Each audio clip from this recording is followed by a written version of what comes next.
ഈ രീതിയിലുള്ള ഒരു കല്യാണം നേരത്തെ കണ്ടിട്ടില്ലാത്തതുകൊണ്ട് ഞങ്ങൾക്ക് ഒരു പരിചയം കുറവുണ്ട്.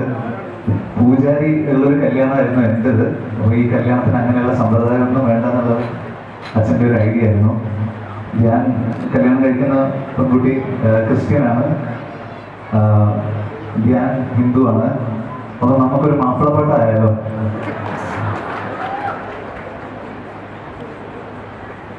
എന്റെ കൽവിലെ വെണ്ണിലാവു നീ നല്ല പാട്ടുകാരാ, തട്ടമിട്ടു ഞാൻ കാത്തു വെച്ചൊരു മുല്ല പൊട്ടിലൂറും അത്തറൊന്നു വേണ്ടേ.